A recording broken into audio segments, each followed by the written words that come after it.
If Erika Kirk isn't acting weird, why does every single thing she does make us feel weird? Why does it feel so off?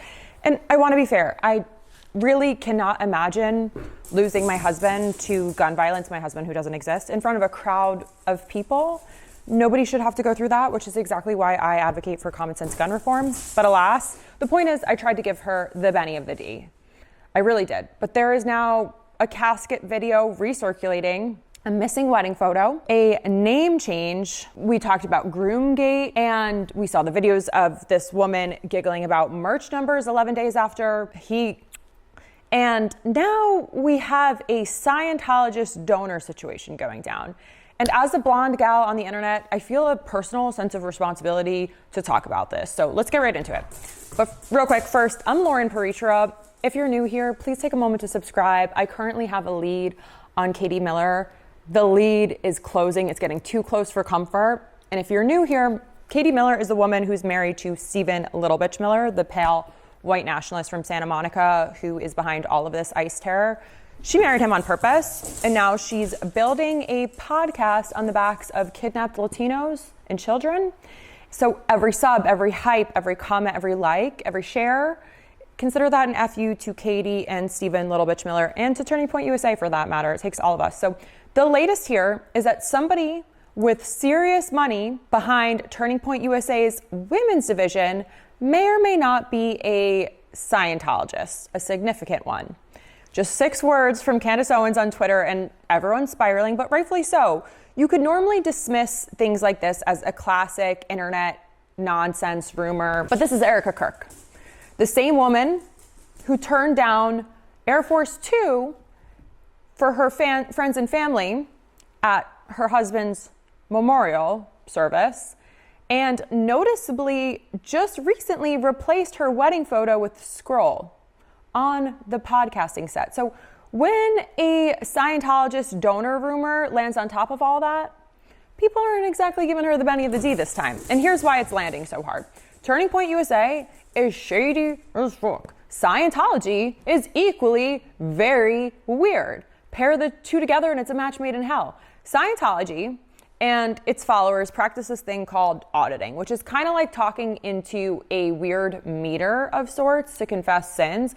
And they believe in past lives and extraterrestrial origin stories involving a galactic overlord named Xenu. And I don't know if I'm pronouncing that correctly because I couldn't bear to dig that deep. But for evangelicals who make up a good chunk of this conservative alt-right movement and media's audiences, Scientology to them is a no-go. They consider it pretty toxic. So dropping that word next to somebody's donor status is basically like everything you thought you knew about this person might be corrupted at the source. And Owens didn't stop at this rumor. She added a few follow-ups. She denies John Mappin is involved, vaguely references a hospital call to a Scientologist donor, and gestures at the new CEO like it's going to explain everything.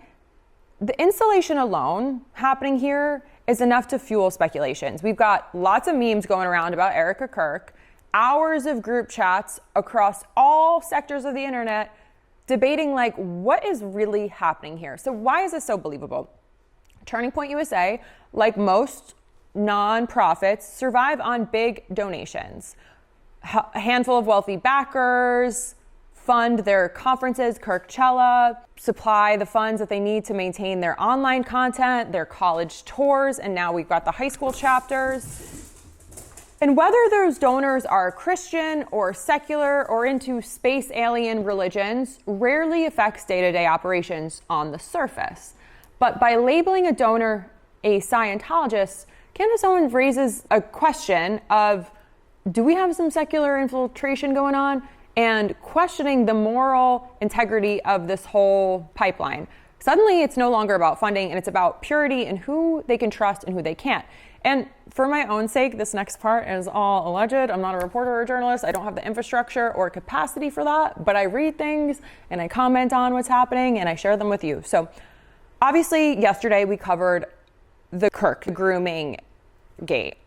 Just last week, people started to notice that on a social media profile, allegedly belonging to Erika Kirk, she had switched back to her maiden name after Charlie died. Like, she just did that. Dropped Kirk, and everyone is losing it. The screenshots are everywhere, but nobody could actually confirm if it's a real account or not. Could be a fan page or a privacy setting or literally anything, but that didn't matter because it landed on top of everything else. And over the weekend, separately, somebody compared 2 photos of the same bookshelf in the office where they stream. In Charlie's old photo, you can clearly see a wedding picture of Charlie and Erika sitting right there on the shelf behind him. Then somebody took a photo of Erika in that same room, same shelf, and the wedding picture, gone.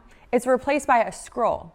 She never addressed it. Nobody asked like her directly that we are aware of, and somehow that silence is just worse. Like, if it was nothing, you just say, this is nothing, my cleaning lady moved it, or I wanted it closer to someplace that I don't work. I don't know. But the fact that thousands of strangers are now debating whether or not she's erasing her dead husband over a bookshelf photo is not surprising. Here we are. Then we have a video resurfacing this week, and it's not a great video. It's of Erika and Charlie Kirk it's Charlie Kirk in his casket. And before I rehash this, I need to say, grief has got to be one of the shittiest parts of our universal experience as humans, especially when it's somebody close to you. Because if you loved somebody and they're gone, your brain just doesn't catch up right away. The attachment is biological.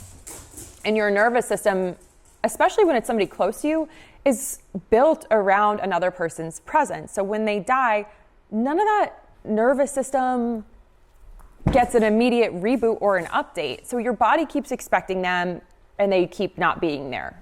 So you lose control of how you look and sound. You can't think straight. Trauma. So small things can destroy you at any time without notice. Like, I remember once being so overwhelmed with grief out of the blue, and I caught myself being so embarrassed. I'm like, why am I crying at SoulCycle? But big and small things can just feel unreal.